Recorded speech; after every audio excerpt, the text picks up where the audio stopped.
ज्ञानेश्वर महाराज की जय। सर्वम ज्ञानेश्वर अर्पणम।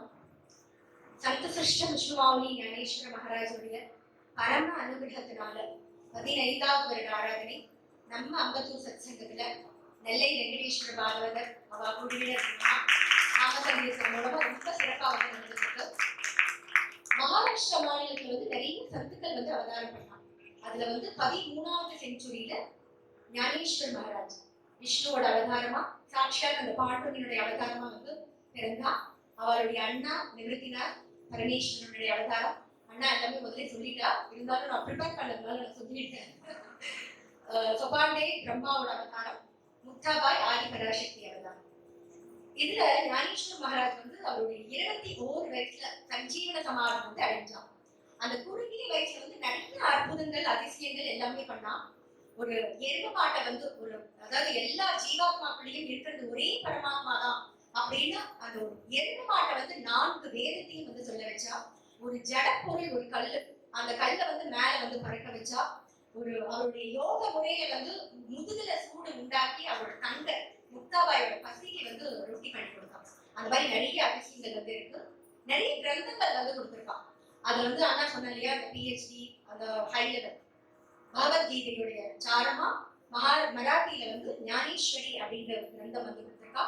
அப்புறம் ஹரிபாத் ரொம்ப நார்மலான ஒரு பீப்புளுக்கு பகவான் நாம மட்டுமே சொன்னா போதும் அப்படின்றதுக்கு ஹரிபாட் கிரந்தம் வந்து நமக்கு கொடுத்துருக்கோம். ஒரு 15 வருஷம் முன்னாடி வரைக்கும் எங்களுக்கு ஆலந்தின்ற ஊர் தெரியாது, ஞானேஸ்வரன்ற பேர் தெரியாது, குரு பரம்பரை கிடையாது, சத்சங்க குடும்பம் கிடையாது, பாகவதா குடும்பம் கிடையாது. நார்மலா ஒரு விளக்கேற்றி சுவாமி கும்பிடுற ஒரு குடும்பம். எங்களுடைய குழந்தை சபரினா 2009ல அவனுடைய 9 வயசுல வந்து எங்களை விட்டு பிரிஞ்சான். அவனுடைய பிரிவு தான் வந்து ஞானேஸ்வருடைய வரவு அப்படின்னு சொல்லலாம்.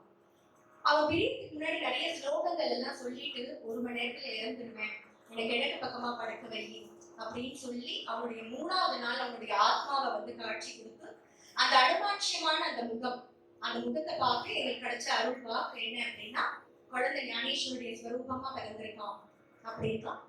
அதாவது ஒரு குழந்தை வந்து நம்ம பிரசவத்துக்கு வந்து இருக்கிற அந்த வலி எவ்வளவு கடுமையானதோ அதோட ஒரு கொடுமையான வலி என்ன அப்படின்னா, தான் குழந்தை தான் கண்ணெதிர்த்து இறப்பது அப்படிங்கிறது. அந்த கொடுமையை வந்து கொடுப்பனை ஆக்கி கொடுத்தாள் வந்து பகவான். அதனாலதான் அந்த குழந்தையோட திடீர்னும் போது எவ்வளவு ஒரு சோகம். ஆனா ரொம்ப சந்தோஷமா எல்லாம் ட்ரெஸ் பண்ணிட்டு அந்த மருந்தாலையெல்லாம் வச்சுட்டு இப்படி வந்திருக்கோம் அப்படின்னா அந்த பொக்கிஷத்தை வந்து எங்களுக்கு கொடுத்துருக்கா அப்படின்னு சொல்லலாம். இவ்வளவு பேர் வந்து இங்க வந்திருக்கு. இந்த 15வது வருட ஆராதனை வந்து நாங்க ரொம்ப இதுவா ஸ்ரத்தையா நாங்க பண்றோம் அப்படின்னாலே அதுக்கு அர்த்தம் என்ன அப்படின்னா, நாங்க பண்ணல அப்படின்றது. அவனே பண்ணிக்கிறான். அவனுக்கு என்ன ஆசை அப்படின்னா, ஒரே ஒரு ஆசை எங்க மூலமா பண்ணிக்கணும் அப்படின்றதுதான் எங்களுக்கு கிடைச்ச ஒரு வரம். நம்ம எல்லாரும் சேர்ந்து இந்த ஆராதனை வந்து பண்ணிட்டு இருக்கோம். இங்க இவ்வளவு பேர் இங்க வந்திருக்கேன். நான் கூப்பிட்டவா, கூப்பிடாதவா, பார்த்தவா, பார்க்காதவா, கேட்டவா, கேட்காதவா எல்லாம் நீங்க வந்திருக்கீங்க. அதுக்கு 3 காரணம் பிரதானம் என்ன அப்படின்னா பக்தி. அந்த பக்தியில வந்து நிறைய முறைகள் வந்து இருக்கு பக்தி பண்றதுக்கு. ஒரு யுகத்துல வந்து யாகம், ஹோமம், தியானம், தவம் அந்த மாதிரி நிறைய முறைகள் வந்து இருக்கு. கலியுகத்துல வந்து பகவான் நாமா சொன்னாலே போதும் அப்படின்னு சொல்லிட்டு கீதையிலையும் பாகவதத்திலையும் ஸ்ரீகிருஷ்ணரே வந்து சொல்லியிருக்கான். கலியுகத்துல வந்து மனுஷா எல்லாம் ரொம்ப பிஸி ஆயிடும். மெக்கானிக்கல் லைஃப், டிஜிட்டல் வேர்ல்டு, எதுக்குமே அவளுக்கு டைம் கிடைக்காது. அதனால அவனுடைய நாமா மட்டும் சொன்னா போதும் அப்படின்னு அந்த ஒரு எல்லா விதமான இதுவும் அந்த பலனும் வந்து நம்ம நாமா சொன்னாலே போதும் அப்படின்ற அந்த ஒரு இது வந்து நமக்கு கொடுத்துருக்கான். பகவான் நாமா சொல்றதுக்கு வந்து நமக்கு எதுவுமே செலவு கிடையாது. ஒரு அபிஷேகம் பண்ணணும் அப்படின்னாலே பால் வாங்கணும், ஒரு தீபாராதனை காமிக்கணும்னா கற்பூரம் வாங்கணும், ஒரு அர்ச்சனை பண்ணணும் அப்படின்னா பூ வாங்கணும். ஆனா நமக்கு எந்த வித செலவுமே கிடையாது. பகவான் நாமா சொல்றதுக்கு எந்த வித தடையும் கிடையாது. எப்ப வேணா சொல்லலாம். குளிக்கிறதுக்கு முன்னாடி சொல்லலாம், குளிச்ச உடனே சொல்லலாம், சாப்பிடும்போது சொல்லலாம், சாப்பிட்டதுக்கு அப்புறம் சொல்லலாம், சிக்னல்ல நிற்கும் போது சொல்லலாம். அந்த மாதிரி அவனுடைய நாமா சொல்றதுக்கு வந்து எந்த தடையுமே கிடையாது அப்படின்னு பகவான் வந்து சொல்லியிருக்கா. மகான்கள் எல்லாம் நிறைய மகான்கள் வந்து நம்ம பூமியில வந்து அவதாரம் பண்ணியிருக்கா. சத்துக்கள்ல பாத்தீங்கன்னா ஞானேஸ்வர் மகாராஜ் அவருடைய கூட பிறந்தவா, நாம்தேவ் மகாராஜ், துகாரா மகாராஜ், கோரா கும்பர், அந்த மாதிரி நிறைய சத்துக்கள் அவதாரம் பண்ணியிருக்கா. நம்ம பூமியில வந்து மகாபெரிவா, யோகிராம் சுரத்குமார், ரமண மகரிஷி, இப்ப இருக்கிற காலகட்டத்துல பாத்தீங்க அப்படின்னா ஸ்ரீமண்ணா, கிருஷ்ணபேணி அண்ணா, முரளிதர சுவாமிகள், அந்த மாதிரி நிறைய பேர் வந்து நமக்கு பக்தி எப்படி பண்ணணும் அப்படின்னு சொல்லி கொடுக்குறான். நிறைய உணர்வுகள் வந்து இருக்கு, கோபம், அன்பு, பாசம், அதெல்லாம் நமக்கு யாருமே சொல்லி கொடுக்கல. அதெல்லாம் அப்படியே நமக்கு பிரிச்சுட்டு வந்துடும் அதெல்லாம். ஆனா அந்த பக்தியை மட்டும்தான் நமக்கு சொல்லி கொடுக்குறான் எப்படி பண்ணணும் அப்படின்னு சொல்லிட்டு. நாமால வந்து நிறைய வகை இருக்கு. இப்ப அண்ணா பண்ணா இல்லையா நாம சங்கீர்த்தனம், அப்புறம் பாராயணம், சகசிரநாம பாராயணம், அதெல்லாம் பண்றதுக்கு பாத்தீங்க அப்படின்னா நமக்கு நாம சங்கீர்த்தனம் பண்ணணும் அப்படின்னா நல்ல குரல் இருக்கணும், ஸ்ருதி, ராகம், அதெல்லாம் நிறைய இருக்கு. அதே மாதிரி சகசிரநாம பாராயணம் பண்ணணும் அப்படின்னா ப்ரொனன்சியேஷன் ரொம்ப முக்கியம். அதெல்லாம் நமக்கு முடியல அப்படின்னா அவனுடைய நாமாவை மட்டும் சொல்லு அப்படின்னு சொல்றாங்க. ஜெய் ஜெய் ராம் ஜெய் ஜெய் ராம் ஜெய் ஜெய் ராம் கிருஷ்ண ஹரி, ஜெய் ஜெய் ராம் ஜெய் ஜெய் ராம் கிருஷ்ண ஹரி அப்படின்னு அவனுடைய நாமா மட்டும் சொல்ல போதும் அப்படின்னு நமக்கு ரொம்ப சுலபமா வந்து ரெடி பண்ணி கொடுத்துருக்கான். இப்ப இருக்கிற சோசியல் மீடியா பார்த்தாலும்னா நிறைய சக்சஸ் வந்து நமக்கு கிடைக்கும். யூடியூப்ல கத்துக்கலாம், கூகுள் மீட்ல, ஜூம் மீட்டிங்ல நிறைய பேர் நமக்கு கற்றுக் கொடுக்குறாங்க, இலவசமா கற்றுக் கொடுக்குறாங்க. நிறைய நமக்கு வந்து சத்சங்கம், நிறைய இடத்துல பாராயணம் பண்றதுக்கான ஆப்பர்ச்சுனிட்டிஸ்லாம் நமக்கு கிடைக்குது. பகவான்லாம் பாத்தீங்கன்னா அப்பா மாதிரி ரொம்ப ஸ்ட்ரிக்ட், இப்படிதான் ஆகணும் அப்படிதான் ஆகணும் ரொம்ப ஸ்ட்ரிக்டா இருக்கான். ஆனா மகான்கள் வந்து அப்படி கிடையாது, ரொம்ப கருணை. அம்மா மாதிரி, அம்மா வந்து குழந்தை நிறைய திட்டினாலும் சண்டை போட்டாலும் சொல் பேச்சு கேட்கறனாலும் அவன் எங்க இருந்தாலும் நல்லா இருக்கணும் அப்படின்னு வந்து அம்மா நினைப்பான். அந்த மாதிரி மகான்கள் வந்து ரொம்ப கருணையானவன். நம்ம ஒரு இடத்துக்கு வந்து பாராயணம் பண்ண போறோம், நிறைய மண்டலிலாம் இருக்கா, பாராயணம் பண்ண போனா அவசரமா எல்லா வேலையும் முடிச்சுட்டு கதவெல்லாம் கூட்டிட்டு போறோம். அந்த இடத்துக்கு போய் வந்து கரெக்டா ஒரு ஆரம்பிக்கும் போது கரெக்டா போய் உட்காரணும். சுற்றுலாம் பிறகு விஷ்ணு அப்படின்னு ஆரம்பிக்கும் போது அப்படியே ட்ரெஸ் எல்லாம் அப்படியே அட்ஜஸ்ட் பண்ணிப்போம், கொஞ்சம் ரிலாக்ஸ் பண்ணிப்போம். அப்புறம் வந்துட்டு யாசம் வசிஷ்டன் அத்தாரம் அப்படின் போது நம்ம மனுஷாலாம் வந்து காலம் பார்ப்போம். நம்ம மாமியெல்லாம் வந்து அப்படியே ஆக்ஷன்லேயே ராதே கிருஷ்ணா சில பேர் அப்படியே வாய்விட்டே சொல்லுவாங்க, வாங்க அவங்க இப்பதான் வந்து எல்லாம் உட்காருவோம் அப்படின்னா ஸ்லோகத்தை நிறுத்திட்டு. அப்புறம் பாத்தீங்கன்னா அவிகாராய சுத்தாய அப்படின் போது ஆத்து ஞாபகம் வந்துடும். ஐயோ சாம்பார் பண்ணோமே, உப்பெல்லாம் போட்டோமா, வாடியில துணி உடுத்தினோமே, ட்ரிப்பெல்லாம் போட்டோமா, ஜாஸ்கார வருமானே பக்கத்துல சொல்லிட்டு இருந்தோமே, இவ்வளோ வருது. அங்க வந்து உட்காந்துருக்கான் பகவான். நம்ம நாமா சொல்ல போறோம், நீங்க வந்தா நம்மளை தவிர எல்லாத்துக்கும் நினைக்கிறாளே அப்படின்னு சொல்லிட்டு அப்படி பார்த்துட்டு இருக்கான் அந்த இடத்துல. அப்ப யார் என்ன பண்றா தெரியுமா? மகான். நம்ம எல்லாம் வழிபடுறோம் இல்லையா, ஒருத்தரை குருவா எடுத்துக்கிட்டு நம்ம வழிபடுறோமே, அவன் வந்து நமக்காக ரெக்கமெண்ட் பண்றான் பகவான் கிட்ட. என்ன சொல்றான் அப்படின்னா, அவெல்லாம் என்ன மாதிரி வேலையே இல்லாதாளா, எப்ப பாரு ஒன்னையே நினைக்கிறதுக்கு எவ்வளவு கஷ்டப்பட்டு எல்லா வேலையும் ஆத்துல முடிச்சுட்டு குழந்தைகளை ஸ்கூல் அனுப்பிட்டு ஆத்துக்காரர் ஆபீஸ் அனுப்பிட்டு மாமியார் மாமனார் வந்து அவங்க எல்லாம் வச்சுட்டு அவ்வளோத்தையும் வந்து உனக்கு பணத்துக்கெல்லாம் பூவெல்லாம் வச்சுட்டு இதுக்கு நடுவில் சுகர், பிபி, முட்டி வலி, அந்த வலி, இந்த வலி எல்லாம் கொடுத்துருக்க. அதையும் அவ பொருட்படுத்தாம டிஃபன் சாப்பிடாம ஓனாமா சொல்ல போறாளே ஒரு கஞ்சியை குடிச்சிட்டு கஷ்டப்பட்டு இங்க வந்து அவ உட்கார்ந்து இருக்கா, நீ அவளை போய் கோச்சிக்கலாமா அப்படின்னு சொல்லி மகான்கள் வந்து நமக்காக ரெக்கமெண்ட் பண்றாங்க. அப்படி மட்டும் இல்லாம என்ன பண்றா தெரியுமாவா, நமக்கு வந்து சொல்லி கொடுக்குறான். எப்படின்னா நாமா சொல்லும் போது 2 நிமிஷம் அவனுடைய ஸ்மரணத்தோட சொல்லு அப்படிங்கிறான். ஹரிஸ்மரணத்தோட அவனுடைய நாமா சொல்லு அப்படிங்கிறான்.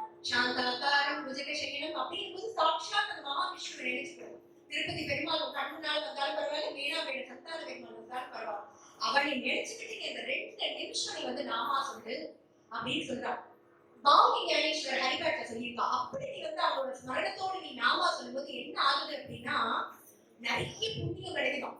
எவ்வளவு புண்ணியம் கிடைக்குது அப்படின்னா கணக்கில் அடங்காத புண்ணியம் கிடைக்குது. அண்ணா பாருங்க இல்லையா, ஹரிகேமனா ஹரி புண்ணியாட்சிகள்னா கோடைகள் புண்ணியம் வந்து எவ்வளவு கிடைக்குமா, நமக்கு கணக்கில் அடங்காத புண்ணியம் வந்து நமக்கு கிடைக்குது அப்படிங்கிற புண்ணியம் மட்டும் கிடைக்கல. நம்மளோட பாவங்கள் இருக்கு பார்த்தீங்கன்னா, நம்மளோட பாவம் எப்படி இருக்கும் அப்படின்னா, ஒரு சென்னையில நம்ம போயிட்டு இருக்கோம், அங்க சுத்தமே பார்க்கலாம் நட்டோட ஒரு மலை மாதிரி இருக்கும். இவ்வளவு பெரிய சிட்டியில ஒரு மலை இருக்குன்னு பார்த்தா குப்பை, அவ்வளோ குப்பையை கொட்டி கொட்டி அது ஒரு மலை மாதிரி வச்சிருக்கான்.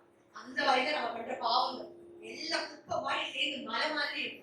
நீ அவனோட ஸ்மரணத்தோடு நீ அவனோட நாமா சொல்லும்போது என்ன ஆகுது அப்படின்னா அந்த பாவங்கள் எல்லாம் பொசுக்கி போயிடலாம். எப்ப பொசுக்கிறது அப்படின்னா அந்த க்ஷணத்தில் பொசுக்கிறது அப்படின்னு மௌனி ஞானேஸ்வரர் ஹரிபாட்டை வந்து சொல்றான். அந்த மாதிரி நமக்கு சொல்லி கொடுக்குறான் பகவான் நாமா வந்து எப்படி சொல்லணும் அப்படின்றத நமக்கு சொல்றான். இந்த மாதிரி நிறைய விஷயங்களை வந்து பகவானோட பத்தி நம்ம சொல்லிட்டே போலாம். இப்ப அண்ணா வந்து இங்க அதாவது சில ஒரு குரூப் ஒன்று இருக்கு, அது எப்படின்னா இந்த மாதிரி பாராயணம் பண்றது சத்சங்கமா இருக்கு. இன்னொரு குரூப் இருக்கும் பாருங்க, அவ வந்து எடுத்துக்கிட்டா டைமே என்ன இருக்கும், நல்லா சுட சுட ஃபில்டர் காஃபியை கொடுத்துன்னு வச்சுக்கோங்களேன், அதை ஆத்தி பொறுமையா குடிப்பான். அதுக்கு டைம் இருக்கும். நல்ல ஹீட்டரை போட்டு சுட தண்ணி வந்து அதை விளாவி கொஞ்சமா வெட்டுறதுன்னு குடிப்பான். அதுக்கும் டைம் இருக்கும். ஆனா அவனுடைய நம்ம பகவான நினைக்கிறதுக்கு அவனுக்கு டைம் இருக்காது அப்படின்னு சொல்லி சொல்லுவான். எவ்வளவு டைம்? 2 நிமிஷம் இருக்காதுன்னு சொல்லுவான். அதாவது நம்ம எல்லாம் சமைச்சு சாப்பிடணும் இல்லையா, உள்ளுக்குள்ள ஒருத்தர் சமைக்கலாம் நமக்காக. நம்ம சாப்பிடுற சாப்பாட்டுல புரோட்டீனை தனியா, ஃபேட்டை தனியா, கார்போஹைட்ரேட்ஸ் தனியா. அடுத்த நாள் காலையில இந்த சட்டை வெளியில வரணும். 2 நாள் வரல அப்படின்னா நம்ம தவிப்போம் பாருங்க. யார் பண்றா இதெல்லாம்? நம்ம பகவான் உள்ளுக்குள்ள உட்காந்து பண்றான். நமக்கு வந்து முட்டி வலி, தலைவலி, காலை எல்லா வரைக்கும் ஒரே மாத்திரை சாப்பிடணும். நிறைய அதற்கான மாத்திரை சாப்பிடணும். வாய் வழியா வயிற்றுக்குள்ள தான், வாய் வழியா வயிற்றுக்குள்ள தான் எல்லாருக்கும் மாத்திரை சாப்பிடணும். இல்ல டாக்டர் என்ன ஒரு ஃபில்டரா வச்சுக்கா? கண்டிப்பா கிடையாது. அந்த சிஸ்டம் நினைச்சிருக்காங்க அந்த பகவான் நம்ம உடம்புக்குள்ள. அவரை நினைக்கிறதுக்கு நேரம் இல்லைன்னு ஒரு கும்பல் வந்து சொல்லிட்டு. அதனால அந்த 2 நிமிஷம் நீ அவனோட ஸ்மரணத்தோட நீ சொல்லும் போது அந்த கிடைக்கும் பார்த்தீங்களா ஒரு ஆனந்தம். சாந்தா காரம் முஜில செய்யணும் போது அவனை நீ நினைக்கும் போது அவனோட ஸ்மரணத்தோட நீ சொல்லும் போது நமக்கு ஒரு ஆனந்தம் கிடைக்கும், பேரானந்தம். இப்ப கிடைச்சது பாருங்க அண்ணா அவ்வளவுமாயிட்டேன். நம்ம எல்லாம் ஒரு பரமானந்தத்தை அனுபவிச்சிருக்கா. அந்த ஆனந்தம் தான் கொடுப்பான். ஏன் அப்படின்னா அவனுக்கு தெரியும் பகவான் வந்து நல்லா தெரியும் நம்மளோட புத்தி எப்படி இருக்கும். ஒருத்தருக்கு வந்து பணம் ஆசை கிடைச்சதுன்னு வச்சுக்கோங்க, அந்த பணத்தையே பார்த்துட்டு இருப்போம். நிறைய சம்பாதிக்கலாம், இருந்தாலும் என்ன பண்ணலாம், எது பண்ணா சம்பாதிக்கலாம், ஆன்லைன் பிசினஸ் பண்ணலாமா, அது இது சம்பாதிக்கிற வழி. ஒருத்தருக்கு சாப்பாடு இன்ட்ரெஸ்ட் சாப்பாட்டையே நினைச்சிட்டு இருப்பான். ஒரு பாத்திரம் இருக்கு, அந்த பாத்திரத்துல நிறைய பேப்பர் கவர் எல்லாம் போட்டா அது குப்பை தொட்டி தான் போகும். ஆனா அதே பாத்திரத்துல வந்து பூ போட்டே வச்சுக்கோங்களேன், பூஜை போடும். பாத்திரம் ஒண்ணுதான், ஆனா நம்ம போடுற விஷயம் அதை வந்து பகவானுக்கு தெரியும், இவனுக்கு என்ன கொடுக்கணும் அப்படின்னு தெரியும். அதனால நம்ம புத்தி வந்து அவன் சொல்றான். அந்த 2 நிமிஷம் நீ சொல்லும் போது என்ன ஆகும் தெரியுமா? கடைசியா வடமாலி தீஷாமின்னு சொல்றோம் பார்த்தீங்கன்னா, அது வரைக்கும் அவனை நம்ம ஸ்மரணம் பண்ணுவோம். அப்படி அது எப்படின்னா இதுல இதுதான் சூட்சமன்றது.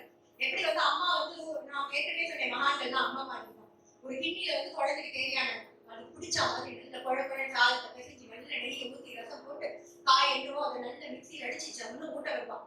நம்மளும் குழந்தைய மாதிரி தான். ஃபர்ஸ்ட் ஆசரத்தியா வந்து அம்மா கிட்ட சாப்பிடுறதுக்கு முதல்ல நம்ம பாராயணத்துக்கு வந்த மாதிரி ஆசரத்தியா வந்து எல்லாம் சாப்பிடும். அப்புறம் அதுக்கு 1000 எண்ணம் இங்க போடும் அங்க போடும், இது விளையாடும், டோரா பிச்சு பார்க்கும், அப்படி பார்க்கும், மைண்ட் மாறிடும். ஆனா அம்மா விட மாட்டான். முதல்ல என்ன சொல்லுவா, அம்மாக்காவது ஒரு வயசு அப்படி தங்கும், சாப்பிட்டு வாங்கி தரேன் நீ சாப்பிடுறீ அப்படின்பா. அப்புறம் ரொம்ப இது பண்ணி பூசாடியோட பிடிச்சி கொடுத்துருவேன். எப்படியும் அந்த கிண்டம் இருக்கிற ஃபுல் காலத்தையும் ஊட்டிடுவான். அந்த மாதிரிதான் மகான்கள். நமக்கு அந்த 2 நிமிஷத்தை நம்ம ஸ்மரணம் பண்ண சொல்லி அந்த சகஸ்ரநாம படிக்கிற வரைக்கும் நம்ம ஸ்மரணம் பண்ற அந்த இதை புத்தி வந்து மகான்கள் நமக்கு பண்ணி கொடுக்குறா. அந்த மாதிரி எல்லாரும் இங்க வந்திருக்கேன் எனக்கு சத்சங்கத்துக்கு. அண்ணா வந்து ஏற்கனவே அதாவது ஒரு ஆராதனை நான் முதலே சொன்னேன், அவரே நடத்திக்கிறார் அப்படின்னா பிளானிங்லாம் பண்ண மாட்டோம். ஒரு 4 பேர் லிஸ்ட் எடுத்துட்டு இவாளுக்கும் பிள்ளாமா அவளுக்கும் பிள்ளாமா அப்படிலாம் கிடையவே கிடையாது. ஒரே ஒரு பாகவதம் தான். அது எங்க மனசை தோண வைக்கிறது ஞானேஷ். அந்த மாதிரி பகவானோட ரூபமா மனுஷாக இருக்கான்னு ஒரு ஆராதனையும் எங்க அக்கா நிர்மலாக்கா அவகிட்ட நாங்க அவ 2 பேரும் நாங்க டிஸ்கஸ் பண்ணுவோம். அவ கேட்டா இந்த தடவை யார் ஃபிக்ஸ் பண்ணியிருக்க அப்படின்னு, எதுவும் மைண்ட்ல இல்லைக்கா அப்படிங்கும் போது இந்த மாதிரி வெங்கடேஸ்வர பாகவதர் 2018 அவர்ல வந்து ராதா கல்யாணம்னா மே மாதம் அவ்வளோ வெயில்ல சாயங்காலம் போட்டா இவ்வளவு வெயில் ஏறும் இல்லையா. அப்ப அக்கா சொன்னா எல்லாரையும் கட்டி போட்டு உட்கார வச்சான் அண்ணா அப்படின்னு. ஆனா இங்க வந்து பார்த்தாலும் தெரியுது அண்ணா நம்மள மட்டும் இல்ல மாவுடி ஞானேஸ்வரி கட்டி போட்டு உட்கார வச்சிருக்காரு. கட்டி போட்டு மாவுடி இருந்தா கூட யாருப்பா பாண்டங்கள் வந்துருவா இல்லையா, கல்யாணம் ஆக மாட்டான். நம்ம எல்லாம் தம்பதியெல்லாம் வந்துருப்பாங்க, அவர் ரகுமாரி சமேத வந்து உட்கார்ந்துருக்காங்க. காலத்தாத்த சொன்னா பண்டரிக்கிறதுனா பூமியில இருக்கிற வைகுண்டம். ஆனா இப்போ இந்த சத்சங்கம் தான் வைகுண்டம். இந்த 3 மணி அதாவது நான் ஃபுல் டைம் சொல்றேன், 1.5 வரைக்கும் நம்ம எல்லாம் ஆனந்தமா அந்த ஆனந்தத்தை அண்ணா கொடுத்துருக்காருங்களா. எல்லாம் ஒரு கோபியர்களா இந்த கிருஷ்ண பரமாத்மா வந்து அனுபவிக்கிற அந்த அனுபவம் வந்து அண்ணா மகான்கள் தான் எப்படி நமக்கு வாழ்க்கை காமிச்சாலும் இப்ப இருக்கிற பாகவதா வந்து நமக்கு அந்த அனுபவத்தை வந்து கொடுக்கும். எல்லா பக்தருக்கும் ஒரு லட்சணம் இருக்கும் அப்படின்னு சொல்லி சொல்றேன். நம்ம ஆராதனைக்கு வந்து நிறைய பாகவதா வந்திருக்கா வருஷம் யாருமே வந்து டிமாண்ட் பண்ணதே கிடையாது. அதனால என்ன முடியுமோ. ஆனா அண்ணா மட்டும்தான் இது சத்தியமான உண்மை. அண்ணா மட்டும்தான் எனக்கு வெறும் தாம்பூலம் கொடுங்கோ அப்படின்னு அண்ணா நானும் அண்ணா கம்பல் பண்ணுவாங்க. அதனால எல்லாரும் ஒரு ஆர்டர் கொடுத்து எனக்கு வந்து என் குழந்தைய பெத்த ஒரு சந்தோஷம் எப்படி இருக்கும் அந்த சந்தோஷத்தை எனக்கு கொடுத்துருக்கீங்க. எனக்கு வந்து நன்றின்னு ஒரு வார்த்தை வந்து நான் சொல்லிட முடியாது. வாழ்த்துறதுக்கு வந்து ஒரு தகுதி வேணும், வயசும் வேணும். அதனால பிரார்த்தனை பண்ணிக்கலாம், யாருக்காக வேணாலும் நம்ம பிரார்த்தனை பண்ணிக்கலாம். அவளுடைய மனைவி அழகான 2 குழந்தை ஜெயதேவ் வாசுதேவ். அவ பக்தாவுடைய லட்சணம்ன்றது இதுல இருந்து ஆரம்பிக்கும். குழந்தையோட பேருல இருந்து அவ நல்லா நிறைய சத்சங்கம் கொடுக்கணும் அப்படின்றது பகவான் நான் வேண்டிக்கிறேன். கூட இருக்கிறவா அதாவது ஒரு விருந்து அப்படின்னு போனாக்கா அதுக்கு சைட் டிஷ் ரொம்ப ரொம்ப முக்கியம். அப்பதான் அந்த விருந்து வந்து சுவைக்கும். அந்த மாதிரி இருக்கா. ஒரு ஒரு மொழியையும் அழகா நமக்கு வந்து கொடுத்தா அந்த இடத்துல. எல்லாருக்கும் என்னுடைய மனமார்ந்த நன்றி. நம்ம உடம்புல எப்படி ஒரு சிஸ்டம் இருக்கோ அவங்களுக்கு ஒரு சிஸ்டம் இல்லை, மைண்ட் சிஸ்டம். அவருக்கு ஒரு நன்றி. இந்த இடத்த வந்து பாடினதை வந்து ரொம்ப அழகா எங்கெல்லாம் நமக்கு கேட்குது. வெளியில போயிட்டா கூட அவ்வளோ அழகா ஃபீல் ஆச்சு. அவளுக்கு ரொம்ப நன்றி. இந்த இடத்த கொடுத்துருக்காங்க சத்சங்கம். எந்த ஒரு பூஜையா இருந்தாலும் சத்சங்கமா இருந்தாலும் நம்ம ஆத்துல பண்ணாலும் ஒரு வைப்ரேஷன் இருக்கு.